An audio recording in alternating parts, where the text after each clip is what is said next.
The postpartum period is heavily romanticized, but for a distinct subset of mothers, the nursery becomes an isolated room of exhaustion and profound psychological distress. Consider Case 2.3, a 29-year-old teacher brought in by her health visitor. She gave birth to her first baby exactly 6 weeks ago. Her baseline presentation is marked by pervasive tearfulness. She reports crushing fatigue and uncharacteristic high-level irritability. Her partner notes a severe functional decline, reporting that she is struggling to adequately care for the infant. This routine postnatal checkup immediately escalates into a potential psychiatric emergency. As isolated on this clinical dashboard, the mother admits to fleeting thoughts of harming her baby. The admission of infant harm overrides standard postpartum fatigue protocols. The physical safety of a vulnerable newborn is now an active question. This specific combination, severe functional impairment paired with thoughts of infant harm, forces clinicians into an immediate, high-stakes diagnostic decision.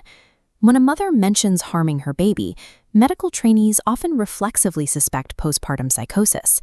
A diagnosis of postpartum psychosis initiates an acute, high-trauma clinical pathway. It requires the immediate separation of mother and child and emergency involuntary hospitalization. Conversely, moderate to severe postpartum depression or postpartum OCD is managed via a radically different outpatient pathway, keeping the mother at home with targeted support. Preventing catastrophic mismanagement requires a rigorous parsing of the mental state examination. Relying on surface-level symptoms will fail the patient. Clinical reasoning here requires deconstructing the exact nature of the mother's intrusive thoughts to secure both maternal stability and infant safety.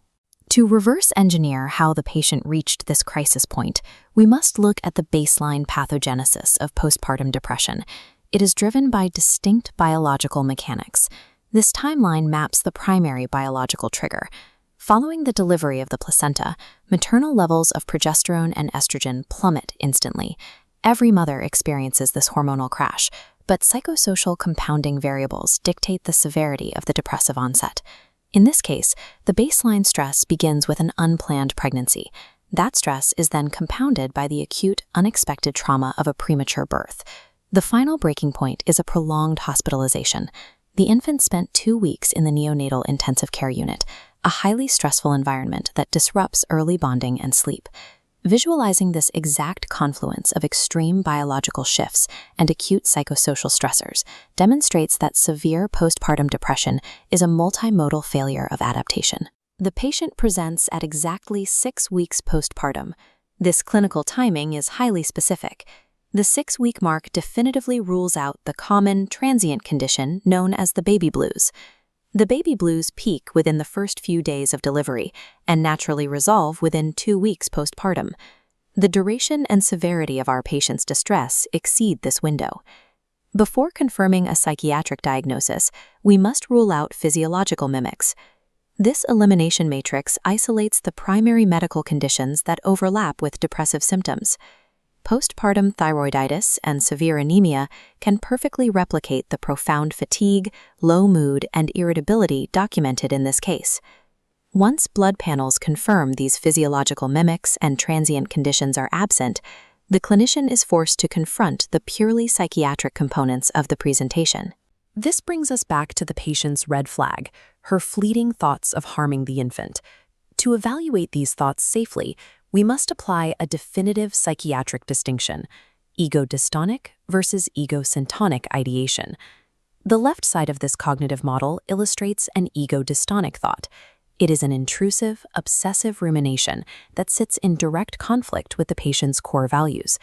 Because the mother retains full insight, she recognizes the thought is wrong.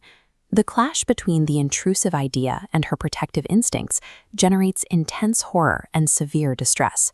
This ego-dystonic presentation perfectly matches Case 2.3. Her pervasive tearfulness is a reaction to these thoughts. This points definitively to severe postpartum depression or postpartum OCD, not psychosis. Now observe the opposing pathology on the right side of the screen: postpartum psychosis, characterized by command hallucinations. Command hallucinations and delusions represent a total break with reality. The mother hears literal voices instructing her to act, or holds fixed, false beliefs about the infant. These psychotic thoughts are egocentric. The patient lacks insight. The delusion bypasses her maternal values